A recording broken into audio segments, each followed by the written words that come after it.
वंदे मातरम। बहुत स्वागत है आपका नेटवर्क 10 के खास कार्यक्रम चर्चाएं खास में, और साथ आपके मैं हूं मनीषा शर्मा।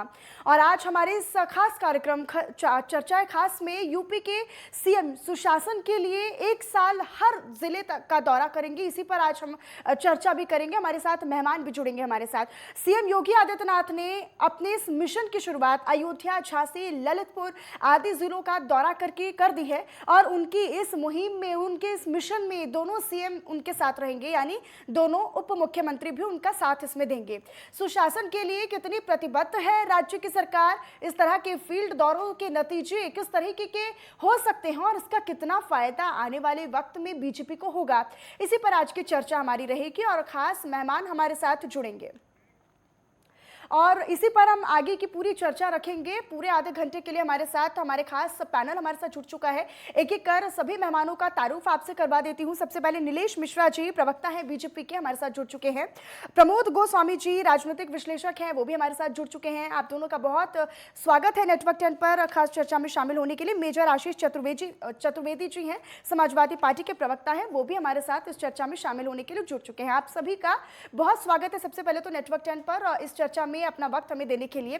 लेकिन अगर मैं शुरुआत करूं तो राजनीतिक विश्लेषक जो हमारे साथ बने हुए प्रमोद गोस्वामी जी, आप इसे करूंगी। देखिए, बहुत जरूरी हो जाता है कि जिस तरीके से ये नई पहल एक तरीके से अगर हम कहें तो योगी सरकार ने की है कि 25 जिलों का दौरा सीएम योगी आदित्यनाथ करेंगे, 25 जिलों का दौरा डिप्टी सीएम और 25 जिलों का दौरा केशव प्रसाद मौर्य जो कि दूसरे डिप्टी सीएम है उत्तर प्रदेश के, वो करेंगे। सबसे पहले उनके दौरे को लेकर किस तरीके से देखा जाए, कितना फायदा बीजेपी को आने वाले वक्त में होगा?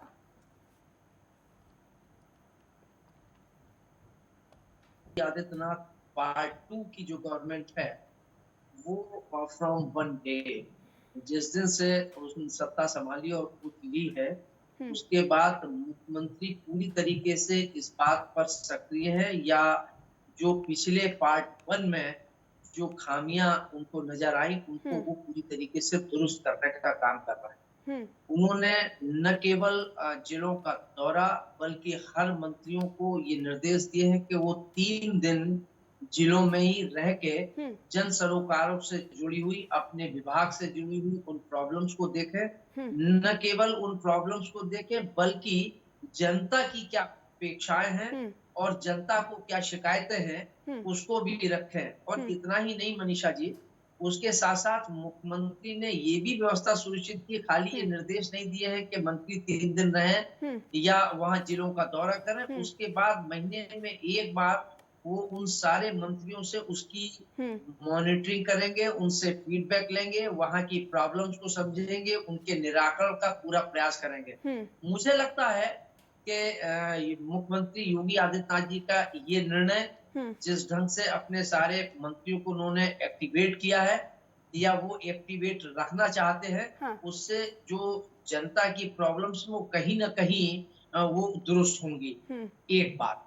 दूसरी बात, अगर आप इधर देखें तो प्रदेश के उप मुख्यमंत्री ब्रजेश पाठक जो स्वास्थ्य मंत्री हैं, वो निरंतर और रोज वो किसी न किसी जो ग्रामीण अंचल में जो सीएससीज हैं, जहाँ की दुर्व्यवस्थाएं आज नहीं पिछले लंबे समय से मैं देखता आ रहा हूँ, वो वहां जाकर शहरों के साथ साथ बड़े अस्पतालों के साथ साथ उन सीएससी में जाके कि ग्रामीण लोगों को क्या प्रॉब्लम्स है या वहां के लोग कितने लापरवाह हैं, ये भी सामने, लापरवाही भी सामने उजागर हुई है। और उस पर उन्होंने न केवल फटकार लगाई है बल्कि कड़ी चेतावनी दी है। उसी प्रकार अगर आप देख लें तो हर मंत्री कहीं ना कहीं एक्टिवेट है। वहीं अगर देखें परिवहन मंत्री दयाशंकर से, वो अभी वो एक अपने व्यक्तिगत कार्यक्रम में किसी समारोह में गए थे महोबा। वहां जब उनकी गाड़ी पास हो रही थी तो सारे ट्रकों को जो मोहरत से लदे थे उनको किनारे खड़ा कर दिया गया, और वो देखे कि आखिर ये लाइन से क्यों खड़े, उन्होंने गाड़ी रोक दी और वहीं पर लगभग 1 करोड़ के करीब उन पर अपने सामने रात को, अर्धरात्रि को खड़े होकर उन्होंने जुर्माना कराया। तो निश्चित रूप से सरकार की इस सक्रियता से खाली मुख्यमंत्री की सक्रियता से काम नहीं हो सकता, उन्हें बिल्कुल। अपनी पूरी टीम को और कहीं न कहीं हम देखते एक्टिव। भी हैं, ब्रजेश पाठक भी जो डिप्टी सीएम हैं उत्तर प्रदेश के, वो भी खासा एक्टिव सा नज़र आते हैं और उनकी कहीं न कहीं डेफिनेटली। एक्टिवनेस जो है, वो बेहद ही धरातल पर मजबूत होती भी नज़र आती है और उसका जो फ़ायदा है वो नज़र आता है क्योंकि जो विभाग से जुड़े लोग हैं, किसी तरह की कोई लापरवाही या फिर किसी तरह की कोई कोताही ना बरती जाए, इसका खास ध्यान ब्रजेश पाठक भी करते नजर आ रहे हैं और इसका ध्यान उनको हमेशा रहता है। लेकिन अगर मैं बात करूं नीलेश मिश्रा जी, देखिए सरकार ने जो टारगेट सेट किया था, योगी सरकार ने वापसी सत्ता में की और उसके बाद 100 दिन का टारगेट सेट किया था, लेकिन अभी 100 दिन पूरे भी नहीं हुए हैं कि सीएम योगी आदित्यनाथ ने यह भी फैसला कर लिया है कि अब 75 जिलों में जाकर दौरा किया जाएगा। लगभग ये भी माना जा रहा है कि 1 साल इस पूरे दौरे को लगेगा। लेकिन क्या ये माना जाए कि 2024 को लेकर और उसकी तैयारी में जुट चुकी है कांग्रेस, माफ कीजिएगा बीजेपी, और 2024 मिशन को लेकर ही बीजेपी इस पूरे जो उनका मिशन प्लान है उसको एग्जीक्यूट करने की कोशिश है बीजेपी की? देखिए मनीषा जी, धन्यवाद। हम्म। आप सभी को नमस्कार। मैं डॉक्टर नीलेश मिश्रा। पहली बात मैं स्पष्ट कर दूं कि मैं भारतीय जनता पार्टी का प्रवक्ता नहीं हूं।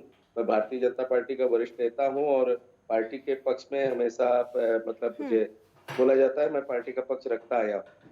पार्टी का एक निर्धारित ठीक। कार्यक्रम है और उसके अंतर्गत प्रवक्ता पैनल हमारा बनता है और इस समय मैं प्रवक्ता पैनल में नहीं। जहां तक आप 2024 की बात कर रही हैं, भारतीय जनता पार्टी की चाहे केंद्र की सरकार हो चाहे प्रदेश की सरकार हो, चुनाव को ध्यान में रख के कभी भारतीय जनता पार्टी ने काम किया ही नहीं। भारतीय जनता पार्टी में चाहे नेता हो, चाहे मुख्यमंत्री हो, मंत्री हो, विधायक हो, सांसद हो या सामान्य कार्यकर्ता हो, 24/7 उसके जीवन में कोई न कोई जनहितकारी काम या कार्यक्रम लगे रहते हैं। कार्यक्रम और भारतीय जनता पार्टी एक दूसरे का मतलब वो एक सिक्के के दो पहलू हैं और बिना उसके भारतीय जनता पार्टी पूर्ण नहीं होती। सबसे बड़ी बात कि योगी जी के आने के बाद जो मस्जिदों और मंदिरों से एक ध्वनि प्रदूषण का वातावरण धर्म के नाम पे बन रहा था और इससे बड़ी दिक्कत विद्यार्थियों को होती थी, बिना किसी हील हुज्जत के, बिना किसी डिस्प्यूट के पहले लाउड स्पीकर उतारना एक बड़े विवाद का प्रसंग होता था। अखिलेश सरकार में आपने देखा होगा कई जगह उसको लेके मतलब अराजकता तक हो गई। लेकिन बड़े शांति से, और मैं धन्यवाद देना चाहता हूँ मुस्लिम समाज के भी मौलवी लोगों को या जो उनके अगुवा है और हिंदू समाज के भी जो धर्मगुरु हैं, कि बड़े सहजता से इस कार्यक्रम को आप संपन्न करा रहे हो। हजारों ध्वनि प्रदूषण फैलाने वाले धर्म के नाम पे ध्वनि विस्तारक उतर चुके हैं। योगी सरकार ने आते पहला कैबिनेट में जो फैसला किया वो गरीबों के लिए क्या, मुफ्त राशन का काम।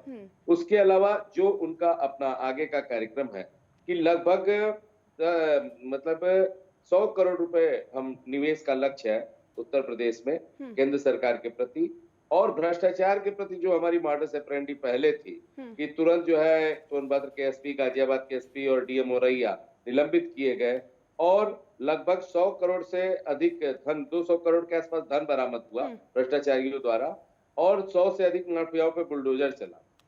और जो जनहित के अन्य कार्य हैं, चाहे तहसीलों में फायर टेंडर का काम हो, चाहे जो होमगार्ड है महिलाओं की सुरक्षा का काम हो, एंटी रोमियो स्क्वाड को तुरंत फास्ट किया गया। और सबसे बड़ा काम जो हमारी तमाम महिलाएं हैं और सुरक्षा बलों में जो महिलाओं की संख्या बढ़ रही है, होमगार्ड एक बड़ा आवश्यक अंग हो गया हमारे पुलिसिंग का। उसमें 20% महिलाओं को मौका देके योगी सरकार ने बड़ा काम किया है। अगर आप इसको चुनाव से जोड़ेंगे, चुनाव पहले विधानसभा वादा था छात्रों को स्मार्टफोन और टैबलेट देने का, लगभग 9,74,000 टैबलेट और स्मार्टफोन बढ़ने को है और रोज बढ़ भी रहे हैं। और सभी अच्छा नीलेश जी, वरिष्ठ प्रशासनिक अधिकारियों को इसी में एक और सवाल मैं ऐड करना चाहूंगी क्योंकि आप लगातार संवाद की बात भी कर रहे हैं, कहीं ना कहीं उसका जिक्र भी हो रहा है और जिस तरीके से जनता के लिए योगी सरकार काम कर रही है, बीजेपी काम कर रही है, आप उसका भी लगातार जिक्र कर रहे हैं। लेकिन क्या आप ये भी मानते हैं कि राजनीति में नेता और जनता के बीच जो सीधा संवाद होना चाहिए, कहीं ना कहीं उसकी कमी है? नहीं, मुझे कहीं कमी नहीं नजर आती। अभी हमारे मंत्रियों ने जिले में प्रवास किया है, उप मुख्यमंत्री रोज दौड़ रहे हैं, योगी जी रोज चल रहे हैं जिले जिले। इतना किसी मुख्यमंत्री ने कभी दौड़ा नहीं किया। यहाँ तक कि नोएडा को जिसको पनौती मानते थे बाकी मुख्यमंत्री, वहां भी मुख्यमंत्री जी ने पिछले वर्तमान कार्यकाल में लगातार दौड़ा रखा है। कहीं संवादहीनता नहीं। और संवादहीनता की जहां तक आप बात करती हैं, कोविड काल के बाद योगी आदित्यनाथ ने जनता दर्शन का कार्यक्रम पुनः वापस लाया है। तो आप कैसे कहेंगे जो अन्य लोगों से न संवाद कर पाए, सहज भाव से जनता दर्शन में जाए और सीधे इतने बड़े प्रदेश के मुखिया से, उत्तर प्रदेश से बड़ा कोई प्रदेश नहीं, इतनी बड़ी आबादी नहीं है देश में, भारत में, और सीधे मुखिया से संवाद करे, इससे बड़ी बात क्या हो सकती है? तो आप इसको कैसे संवादिता, हमारे विधायक, सांसद, हमारे मंत्री रोज अवेलेबल है, कहीं कहीं जिलों पे कार्यक्रम में है, समीक्षा बैठकों में है, और वो प्रवास कर रहे हैं, लाभार्थियों के आप भोजन कर रहे हैं, इसको आप संवाद की कमी कहाँ से कह सकते हैं? नहीं, वही क्योंकि सवाल था और उसका जवाब आप देंगे, इसीलिए मेरा सवाल यही था कि कहीं न कहीं क्या आपको ये लगता है कि संवाद की कमी थी, और अगर कमी थी तो क्या उसको पूरा किया जाना चाहिए? लेकिन चलिए, आपकी बात की प्रतिक्रिया भी हम लेंगे। समाजवादी पार्टी के प्रवक्ता भी हमारे साथ जुड़े हुए हैं, मेजर आशीष चतुर्वेदी जी। देखिए, मजबूत विपक्ष एक उत्तर प्रदेश में अगर हम बात करें तो समाजवादी पार्टी है, और लगातार इस बार जो विधानसभा चुनाव में प्रदर्शन देखा गया वो उम्मीदों से ज़्यादा समाजवादी पार्टी के हिस्से में आया। जितनी उम्मीद नहीं थी उससे ज़्यादा प्रदर्शन जो था वो समाजवादी पार्टी ने किया। लेकिन योगी सरकार जिस तरीके से पहल कर रही है, 75 जिलों में दौरे करेंगे, सीएम योगी आदित्यनाथ खुद ज़मीनी स्तर से जुड़े लोगों के साथ संवाद करेंगे, जिसका जिक्र भी अभी किया गया, नीलेश जी ने इसका जिक्र किया। लेकिन क्या लगता है कि क्या इसका फायदा होगा आने वाले वक्त में? समाजवादी पार्टी को इससे क्या कुछ सीखने की जरूरत है, और कहीं ना कहीं अपने लिए क्या एक्शन प्लान समाजवादी पार्टी को तैयार करने की जरूरत है? क्योंकि जो बीजेपी है वो तो प्रदेश में खासे एक्टिव नजर आ रही है, लेकिन मजबूत विपक्ष के तौर पर अब समाजवादी पार्टी क्या करेगी, क्या कुछ प्लानिंग है अब आगे? देखिए, जहां तक सवाल है दौरों का, दो चीजें होती हैं। एक ये कि खबर बने, और एक ये कि वास्तविकता में जो प्रयास है वो कारगर हो और वो फल दे। जनता को ज्यादा जो दिलचस्पी होती है वो उन चीजों में होती है कि इसका नतीजा क्या निकला, ये हुआ, वो होगा, ये मीडिया के लिए और सोशल मीडिया के लिए खबर। लेकिन ये हो गया, ये जनता के लिए है। जनता ये जानना चाहती है कि यदि कोई मंत्री, मुख्यमंत्री, उप मुख्यमंत्री कहीं भी कोई दौरा करता है किसी विभाग, तो उस विभाग के कार्यप्रणाली में या कोई ऐसा कार्य किया जा रहा है उस विभाग के अंतर्गत जिससे पब्लिक को लाभ मिलेगा। जैसे अभी हम सुन रहे थे कि स्वास्थ्य मंत्री जो हैं उन्होंने बहुत दौरे किए, अचानक कई जगह पहुंचे और उन्होंने बहुत सी कमियां जो हैं वो निकाली। कमियां तो आपने निकाल ली, ठीक है, उससे आपकी खबर बन गई, लोगों ने उस पे जो है आपकी तारीफ कर। लेकिन अब इसके आगे क्या? यानी आप ये कह रहे हैं कि बोल तो बड़े हैं लेकिन कहीं ना कहीं उन पर काम नहीं होता। लगातार पार्टी ये कहती है कि हम लोगों के साथ, जनता के बीच संवाद तो कर रहे हैं, लेकिन आप ये कहना चाह रहे हैं कि वाकई में वो संवाद धरातल पर कायम होता नजर नहीं आ रहा है, उस पर काम नहीं किया जा रहा। संवाद का मेरे कहने का मतलब ये है कि मान लीजिए अगर कोई शिक्षा मंत्री और वो अचानक जाकर के स्कूलों में दौरा कर रहा है, वहाँ की जो व्यवस्था ठीक नहीं है उसको वो कर रहा है, वो काम तो हम भी कर सकते हैं, वो तो विपक्ष भी कर सकता है। आप वहाँ उस कमी को निकालने के लिए नहीं बैठे हैं, आप उस कमी को वहाँ सुधारने के लिए बैठे हैं। समझिए, क्योंकि सत्ता जो होती है, जो सरकार है, वो कमियां वो तो विपक्ष भी बता देगा, मीडिया भी बता देगा, जनता भी बता देगी कि ये कमी है। लेकिन इस कमी को सुधारने के लिए आप सत्ता में बैठे हैं। जब तक आप उस पे एक्शन नहीं दिखाते हैं। आपके सवाल का एक प्रतिक्रिया में ले लेती हूँ।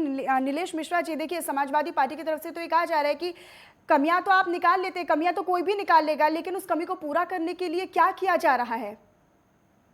देखिए, मैं मेजर साहब की बात को, पहले तो मेजर हैं आप, सेना से जुड़े हुए, आपको जय हिंद, लेकिन आप समाजवादी पार्टी के नाते जवाब दे रहा हूँ कि सबसे बड़ी बात कि किसी भी राजनीतिक दल के लिए जो 5 साल पे चुनाव होता है, वार्षिक परीक्षा होता है, और जनता ने बड़े अच्छे नंबरों से बीजेपी को पार्ट 2 मौका दिया है, तो हमारे काम का, अच्छे काम का सबसे बड़ा प्रमाण तो हमारे पास यही है मेजर साहब। दूसरी बात कि 100 दिन का काम मुख्यमंत्री जी ने दिया है, क्वार्टर्स अप्रेंटिस मांगा है, कार्यप्रणाली मांगा है सभी मंत्रालयों से कि 100 दिन में हम क्या करने वाले। हमारे यहाँ काम की अकाउंटेबिलिटी होती है, उसकी समीक्षा होती है। और भारतीय जनता पार्टी के कार्यकाल में आप याद करेंगे कि सपा के कार्यकाल में 1 हफ्ते दिन और 1 हफ्ते रात लाइट का भी प्रावधान था। आज हम इस भीषण गर्मी में भी बिजली की तमाम डिमांड बढ़ने के बाद भी थोड़ी बीच में असुविधा हुई थी, लेकिन उसको तुरंत मुख्यमंत्री जी ने कंट्रोल किया और रेलवे निरस्त करके कोयले मंगाए गए और हम बिजली दिए। तो हमारे पास जो शिकायतें आती है उसको दूर करने के लिए हमारे सारे सिस्टम एक्टिवेट कर दिए जाते हैं, सारे नेता लग जाते हैं, सारे मंत्रालय लग जाते हैं। और अभी जो आप स्वास्थ्य मंत्री जी के बारे में बात कर रहे थे, उन्होंने जिन जगह दौरा किया वहां तो व्यवस्था सुधरी ही, जहां वो नहीं गए वहां भी भय बना हुआ है कि कब ब्रजेश पाठक जी आ जाए और इस हॉस्पिटल पे छापा मार दे। तो कर्मचारी समय से जा रहे हैं, हॉस्पिटल में सफाई हो रही है, दवाइयां रखी जा रही है और मरीजों के साथ बड़ा सद्व्यवहार हो रहा है। तो एक व्यवस्था में अच्छा परिवर्तन आया है। और हेल्थ के मामले में आप ऐसे मुख्यमंत्री के बारे में बात कर रहे हैं जिन्होंने इंसेफ्लाइटिस को जड़ से इस पूर्वांचल से मिटा के कितने नौनिहालों का जान बचाया। और कोरोना में WHO और विश्व स्वास्थ्य संगठन जैसे लोगों ने आप वैश्विक स्तर पे उनकी तारीफ हुई। तो हमारे कार्यप्रणाली से जनता परिचित है। समाजवादी पार्टी के पास एक ही काम है कि अपने नेताओं से जेल में मिलने जाना और जमानत के लिए कचहरी में घूमना। बाकी कोई अच्छा नेता आप सपा पे बहुत ज्यादा बच्चा नहीं है। कभी चाचा नाराज होते हैं, कभी भैया नाराज होती है। तो समाजवादी पार्टी पहले अपने आप से निपटे, उसके बाद भारतीय जनता पार्टी की कमियां देखेगी तो काफी अच्छा लगेगा। ठीक, मैं आपके सभी सवालों के जवाब भी समाजवादी पार्टी के जो प्रवक्ता मेजर आशीष चतुर्वेदी जी जुड़े हुए हैं उनसे लूंगी। लेकिन इसी बीच प्रमोद गोस्वामी जी, आप ही के पास आते हुए, देखिए आपने तमाम बातें सुनी, दोनों पक्षों ने अपनी अपनी बातें कही, लेकिन अगर मैं व्यवस्थाओं पर आऊँ, व्यवस्थाओं की अगर हम बात करें तो क्या आपको ये समझ में आ रहा है, क्या आप समझते हैं कि क्या मुख्यमंत्री योगी आदित्यनाथ के 1 साल के इस एजेंडे से, इस मिशन से अधिकारियों पर नियंत्रण बढ़ेगा? क्या व्यवस्था जो है वो और सुधरेगी उत्तर प्रदेश में?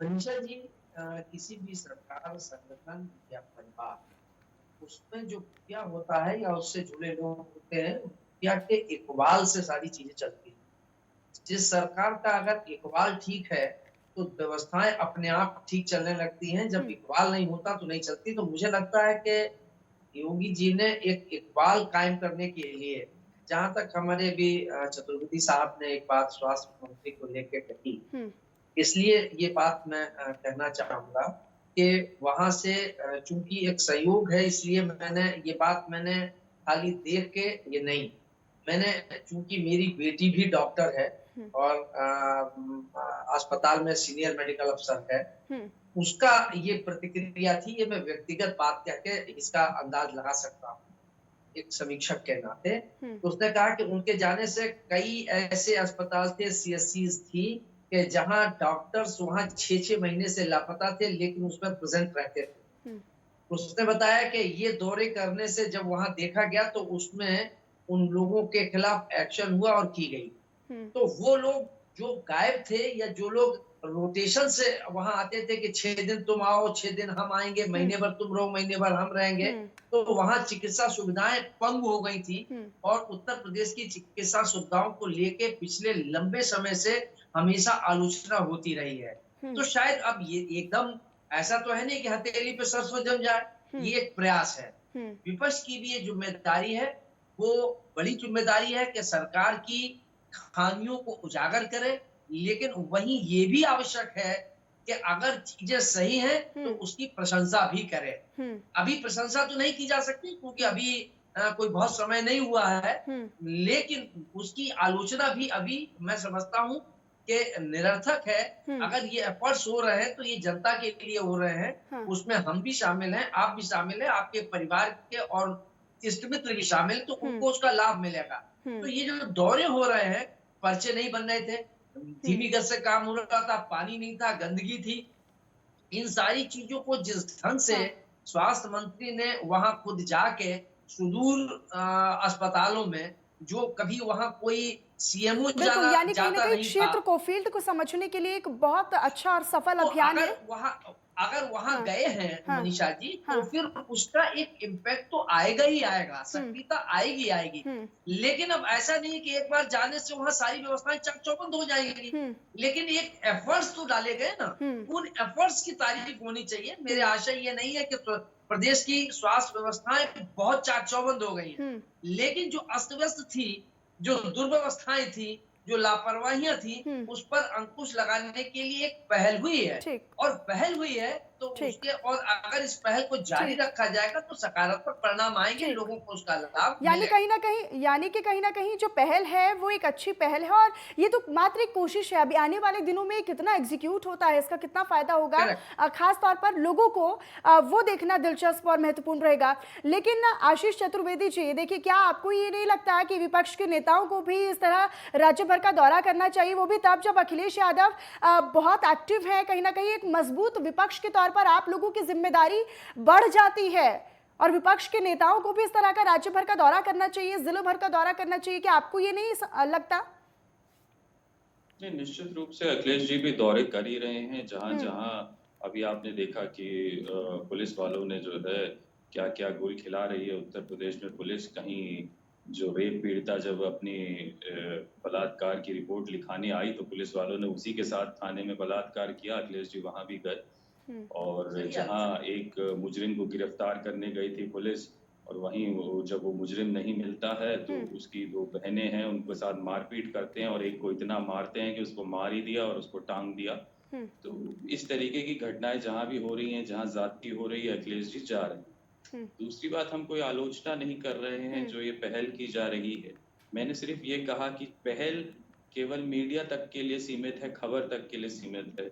उसके आगे अभी एक छोटा सा उदाहरण मैं आपको लखनऊ के लोहिया अस्पताल का देता हूँ। यहाँ पर्चा जो है समाजवादी पार्टी की सरकार में 10 रुपए का बना करता था। जो मरीज यहाँ दिखाने आता था आज वही 10 गुना बढ़ा करके सीधे 100 रुपए का कर दिया गया। तो अगर आपका लक्ष्य तो होना चाहिए कि चीजों की जो महंगाई है उसको कम किया जाए। जैसे आज और आपको एक उदाहरण दे, पूरे विश्व में सबसे महंगी गैस जो है वो भारत में मिल रही है। ये भारतीय जनता पार्टी की एक उपलब्धि है जिनके लिए मैं उसको बधाई देना चाहूंगा कि उन्होंने नेपाल, श्रीलंका सबको पछाड़ दिया और सबसे महंगी गैस पूरे विश्व में हम जो है खरीद रहे हैं। दूसरा, पेट्रोल जो है हम सबसे महंगा तीसरे नंबर पे खरीद रहे हैं, ये सरकार हमें जो दे रही है। ठीक आशीष जी, देखिए ये तो महंगाई के मुद्दों की बात हो गई, हम इस पर भी चर्चा करेंगे, लेकिन अगर हम जिलों भर की दौरे की बात करते हैं तो मैंने आपसे छोटा सा सवाल किया था कि क्या आपको ये जरूरत महसूस नहीं होती है कि विपक्ष के नाते, एक मजबूत विपक्ष के नाते आपको भी, आपके नेताओं को भी राज्य भर का दौरा करना चाहिए?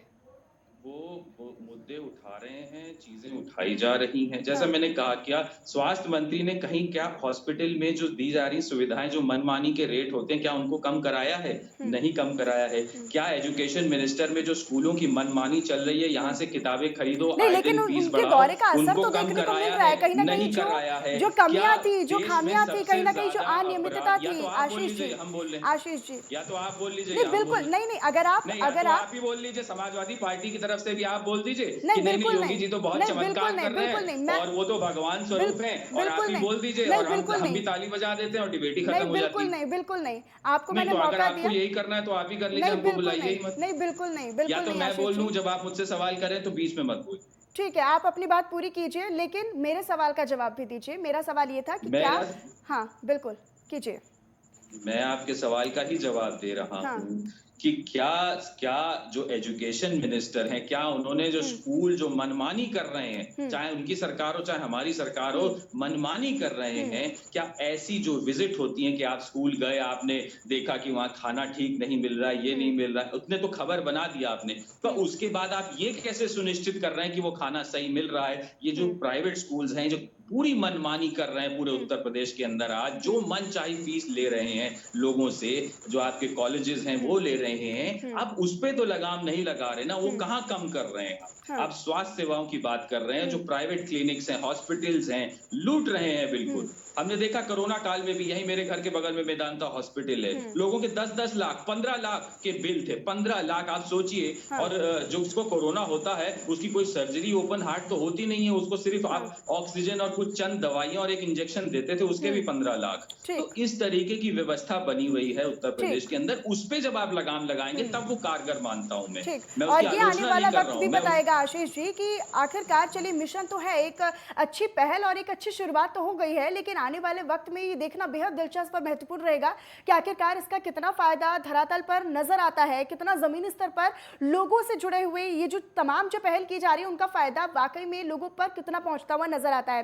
प्रमोद जी, आपका भी बहुत धन्यवाद हमारे साथ इस चर्चा में जुड़ने के लिए, और साथ ही साथ नीलेश जी, आपका भी बहुत शुक्रिया हमें वक्त देने के लिए। मेजर आशीष चतुर्वेदी जी, आपका भी बहुत बहुत धन्यवाद हमारे साथ चर्चा में शामिल होने के लिए और वक्त हमारे साथ शेयर करने के लिए अपना। तो ये बात बिल्कुल ठीक है कि किसी राज्य के मुख्यमंत्री के पास कामकाजों की समीक्षा करने के लिए अपना तंत्र होता है, अपने तरीके होते हैं और उन्हें अपने स्तर पर फीडबैक भी मिलता है, लेकिन पूरे राज्य में के जो इलाके हैं उनमें जाना और फिर वहां के हालातों को समझना धरातल से जुड़ा काम है। है और ये बड़ा मकसद हो जाता है। और आज के समय में नेता अक्सर लोगों से संवाद करने की कोशिश करते हैं और ये देखना बेहद दिलचस्प और महत्वपूर्ण रहेगा कि आखिरकार जो सीएम योगी आदित्यनाथ ने मिशन 2024 से जोड़कर इसको देखा जा रहा है कि जिले भर का वो दौरा करेंगे, राज्य भर का दौरा करेंगे, वो आखिर में कितना फायदेमंद आने वाले समय में बीजेपी के लिए होगा। और चलिए फिलहाल इसी के साथ मेरे साथ इस खास चर्चा में इतना ही। बाकी खबरों के लिए भी आप बने रहिएगा नेटवर्क 10 के साथ। जय हिंद।